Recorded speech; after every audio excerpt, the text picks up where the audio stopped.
I-give up niya ng extra rice na sa gitna.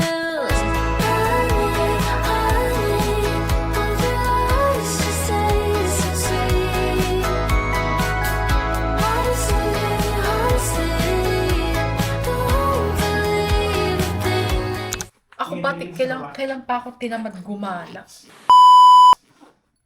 Hello, everyone! Taas ang energy. Pupunta kami sa SM. Dito lang naman malapit kila Patrick, SM Marilao lang. Kaya ganito lang yung suot ko ngayon. Very simple. Wala, mga trip lang namin mag-SM. Ayun, see you later. Dito kami guys sa SM Department Store. Nagtitingin-tingin lang. Window shopping. Trip lang namin mag-SM. Alam yung gaganda na ng mga damit dito sa GTW Urban. Ayan, yung mga ganito na pieces. Yun, mga classic pieces lang din na may mga style. Ayan. Pero syempre, hanggang window shopping lang tayo. Sabi ko kay Patrick, magbagay sa kanya yung mga ganitong damit. Ayan, no. Ang astig kasi tingnan. Ayan. Hindi ko alam kung anong tawag sa ganyang style. Kaso hindi kasya sa chan niya. Sabi ko, i-give up niya na yung extra rice niya sa Jollibee.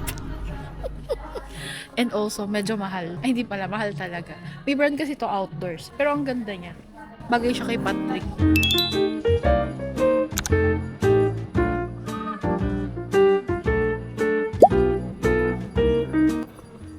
Hello everyone! So we are here in Kong Cafe dito sa SM Marilao and we got, wait lang, ang kinuha ko is black coffee with salted egg cream, which is this one. This is 230 pesos. Tapos si Patrick is brown coffee, salted egg cream, same price, 230. Ayan yung kanya. And sarap na sarap siya. Tagal na kasi namin hindi nakapag-Vietnamese cafe. Eto, kaya dito kami napadpad.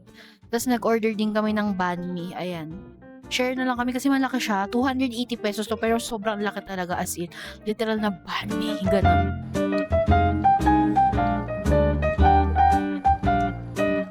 Alam mo, maganda yung iced tea.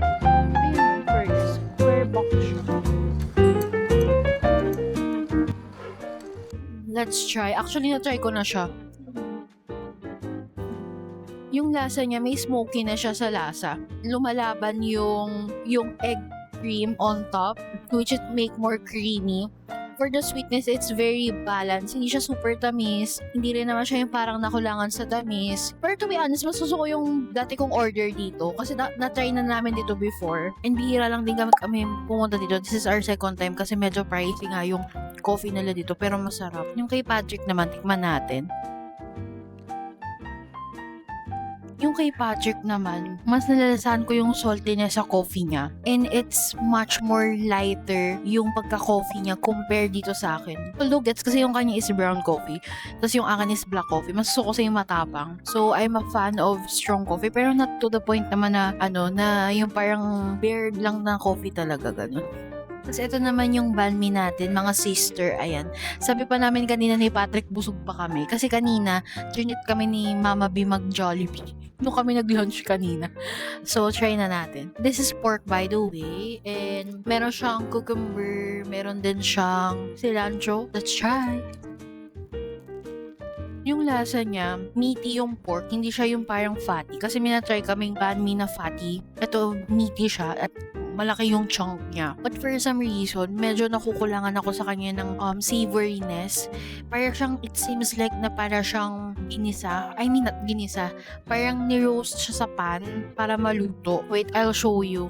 I-capture ko dito sa phone ko. And then i-insert ko yung clip. Ayan. Para siyang ininit sa pan or parang pinay siya sa pan. Ganun yung dating niya. It's good pa rin naman. Yung lang, for me, it's not the best banh mi na na-try ko. So, this would be better if meron silang sauce. Ano nga yung sauce na nasa Alo Cafe? Soybean sauce, ayun. So, I think this will be much better if meron siyang soybean sauce para mas mag-add siya ng flavor dun sa banh mi. But to take note, yung bread nila maganda. Very fresh. Tapos andun yung niya, pagka-stretchy niya. Tapos crispy on the outside. Mainit siya sinerve. And to think na hindi siya ganun kamura. Nasa 280 pesos siya. Well, gets naman. Kasi mas mura yung banh mi sa Vietnam eh. Sa Vietnam, parang magkano lang yung banh mi doon, parang like 150 pesos lang. Na-notice din pala namin ni Patrick na yung cucumber dito na nakalagay sa banh mi is manipis siya. So, ayun. Ako kasi may ligaw sa cucumber. Si Patrick di siya masyadong fan ng cucumber. And also, yung last Vietnamese cafe, which was nung naglaguna kami, kasama sila mama, sa may Bel Air. Nasa vlog ko yun, ilalagay ko dito. If hindi nyo pa napapanood. And ngayon nanonood kami nakapag Vietnamese coffee or cafe. Dito kami now sa supermarket. Kasi naghanap si Patrick ng Indomie na mi goreng. Ayan. Dahil nung last time na nag-manchi kami, I believe ma-upload siya sa after the vlog. Bago tong vlog na to, tama ba? Basta yun. Na hindi ako nakapag-vlog kasi nag-machikohi kami nung nakaraan. Na nakalimutan ko, dala ko pala tong camera. Kaya natakam siya, so ayan, bumili siya ng Indomie. Mahal nga. Ito sana yung bibili namin. Furikake or nori flakes. Kaso ang mahal. Yung isa nga doon, 24 pesos. So try na lang namin mamaya sa Korean store. May nakita pala ako guys, mas mura. 39.50 lang ito. Ano siya, seaweed topping. So pwede na yan. Kami lang naman kakain. Hello everyone, nakauwi na kami. Si Patrick kasi, kailangan niya papuntahan si Mama B dun sa shop nila. So, susunduin niya dun. Tapos, namili lang kami ng onti sa SM. Nakita ko na sa iyo. Alam niyo ba, ang mahal na ng bilihin ngayon, no? Like, compare before na yung 500 pesos mo, dami mo nang mabibili. Pero ngayon, yung 500 pesos mo, ilang piraso na lang yung mabibili mo. So, inflation is real. And gets ko naman yung iba na minsan talaga kahit anong pagtitipid mo, lalo na kung hindi naman din talaga ganun kalaki yung income mo sa tumataas yung presyo and all of that stuff and the taxes. But, yung sahod mo, alam mo yun, tagal mag-increase or ganun pa din, nasa stagnant lang siya. Kakaloka. But anyway, ayoko maging negative for today's video. So, bumili kami nito, yung pinakita ko kanina, yung seaweed topping or furikake. Alam ko furikake tawag dyan eh. Tapos, yung Indomie. Para minsan daw magluluto si Patrick ng Indomie. May kasi siya magluto. Tapos, bumili rin pala kami ng silken tofu. Kasi, balak namin mag-sundubu jjigae. So, mag-vlog ako noon. Magluluto kami ng sundubu jjigae. And also, bumili lang din ako ng Nutribar. So, 20 pesos lang to. And ang sarap kasi nito. Natry ko to kay Jenna. Hello, Jenna, if you're watching, yung best friend ko. Binigyan niya ako dati ng ganito. Tapos sabi niya, tinanggihan ko pa. Sabi ko, hindi busog ako. Parang sabi niya, sige na baunin mo pang parang nanay lang yun. Tapos nagustuhan ko siya, yung apple cinnamon na flavor. Para siyang cinnamon bun. Actually, ko nalasan sa kanya yung apple. More of cinnamon flavor siya. Para siyang cinnamon bun na naging oat bar. Parang ganun yung lasa niya. Ayusin ko lang to. And then, may check lang akong email.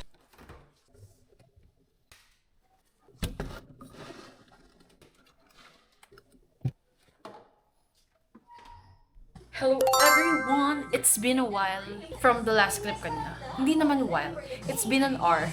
Yun. Anyway, may share lang ako sa inyo. Bumili ako ng book.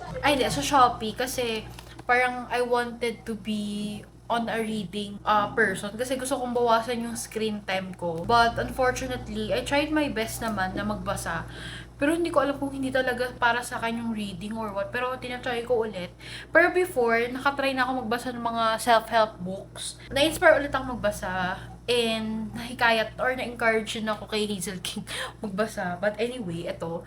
So, nakita ko lang din to sa kanya na libro kay Hazel King. Yung Good Vibes, Good Life na book. And sinearch ko siya actually sa Google kung ano yung plot ng book or tungkol saan siya. And medyo na-intrigue ako. So, bumili ako. Ito ay hindi yung original copy. This is just a premium copy ba tawag dun? Basta yung parang hindi siya original or copy. I'm not sure. Kasi gusto ko lang siya itry and gusto ko lang mag-try talaga magbasa. Kaya, ayan. Para lang mabawasan yung screen time ko sa ko. Ayan lang, just a life update.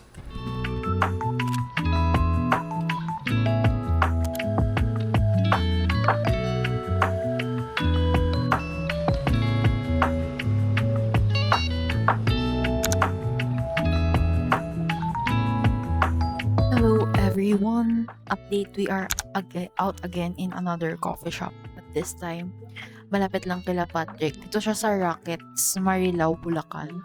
And I got breakfast latte. Ayan. Tapos si Patrick, ang in-order niya is the Rocket na frap. Since gusto niya mag-frap. And we also got cheese toast. Ayan. Really second time na namin dito. And medyo matagal na rin yung last time na pumunta kami dito. Pretty good coffee. Yeah, sarap naman siya. Maganda yung place nila dito, guys, kasi malawak siya. Tapos may mga socket. May mga socket. Dito sa pwesto namin may socket. Papakita ko sa inyo. Ayan, may mga socket siya. And also there. So, ito yung cheese toast. Actually, may mga food din sila dito. Dinip ko siya sa honey na kasama dun sa bread. May hint of vanilla yung honey na meron dito. Pakita ko sa inyo. And maganda yung bread na ginamit nila dito. Para siyang focaccia bread. Kaya gusto ko tong cheese toast nila. Kasi previous ito rin yung in-order namin dito eh. Tapos kaya pala inaya ko dito si Patrick kasi gusto ko magbasa ng libro na nasa coffee shop. Kasi nabanggit ko nga sa last vlog ko na nagtatry ako magbasa ng libro para mabawasan ko yung screen time ko. So ito yung binabasa ko nga. Yung Good Vibes, Good Life. So far, so good naman siya. About life perspective siya and about manifestation, law of attraction, and vibration in life. Actually, maganda siyang basahin. Lalo na kung gusto mo mag-shift yung mindset mo into a positive one. Basta, ayun, yun yung so far pa lang sa mo. Currently, nasa, na ako, chapter 2 na ata ako. Medyo marami-rami na rin akong nababasa. And medyo na-enjoy ko siya so far. Sana ganito ko palagi para mabawasan na yung screen time ko. And if matapos ko to, bibili ulit ako ng another book na babasahin ko. So, if meron kayong mga suggestions na self-help book, kasi mas interested ako sa mga self-help books. Pero siguro next time na nag-try ko din mag-fiction. So, ayun.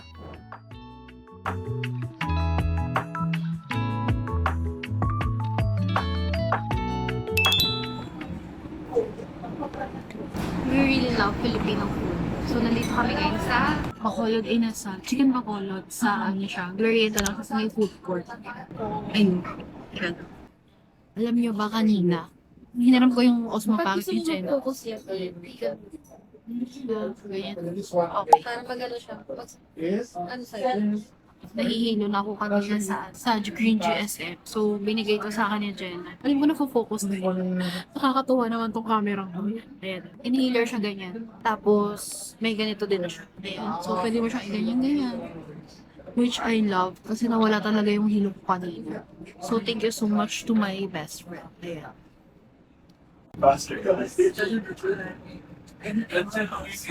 Very Filipino. True. May ice cream pa yan siya.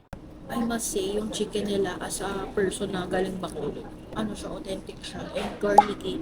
Since na-miss ko nga Bacolod. Tama ba yung ginagawa? Oo, tama. Nilagyan natin siya ng ketchup.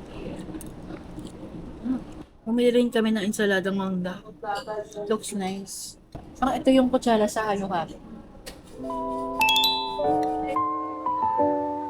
It's amazing.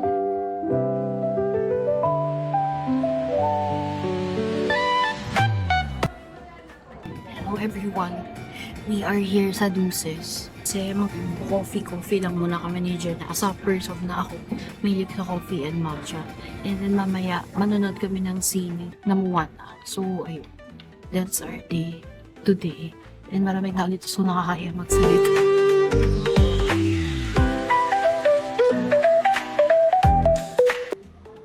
Hello everyone. We are here now sa ni Jenna sa Buses dito sa May 1 Ayala. Mag-chill lang kami dito kasi later on, meron kami ika-catch na movie which is Moana. So, manonood kami later 9 p.m. And actually, hindi ko rin alam kung paano kami makakauwi. Kasi sobrang gabi na. So, we'll find out later. Anyway, nag-order lang ako ng coffee. Caramel Freddo. And also, she got iced chocolate and then ube cheese puff dito. Share na lang kami. Dito pala si Jenna. Jenna, Hi fans, it's me, Jana, Joella's bestie. Ay, Charis. Pasa Isbog. alam niya na ngayon yung pasaisbog kasi dati hindi niya alam kung ano yung pasaisbog.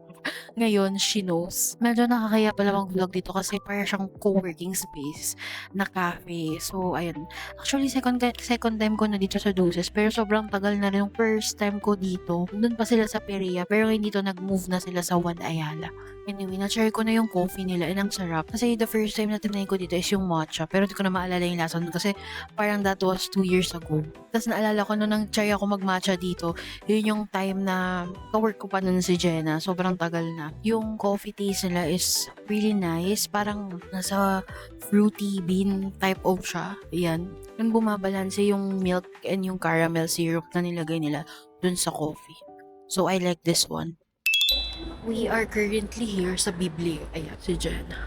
Mili kasi siya magbasa ng libro. So, nag-check siya dito. Ayan. Yan ang kanyang mga obsession. I mean, obsession. Ayan. Obsession talaga yung ginamit na term. Ayan. Meron kasi dito 5 pieces for 300 pesos. Eh, di ba ako nag-try nga ako magbasa ng libro. Pero, hindi pa ako super duper masasabi na as a bookworm. Since basic pa lang yung binabasa ko. Basic? May ganun ba? Namimili si ating living alone girly ng mga gamit niya, stuff niya sa kanyang condo. Kasi wala pa siyang mga kagamitan masyado. Tapos inikayat ko siyang dito sa Mr. DIY bumili. So, pwede na ako maging endorser ng Mr. DIY. Charot.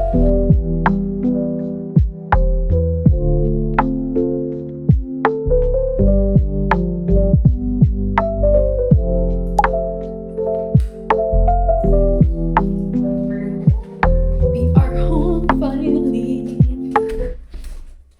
Hello everyone! Life update. So, nagluto ako. Ito pala si Jenna. Ayan. Nanonood siya ng voicemails for Isabel kami. Ayan. Habang nagluluto. So, ito yung niluto ko is pork afritada. And I just use basic ingredients kung anong available meron dito sa condo niya. Kasi medyo malayo dito yung convenience store or sari-sari store. So, ayun. And then, currently, it's magwawan na. So, late na kasi kami nakapagluto. And ayun, kakain lang kami. You're gonna win and they have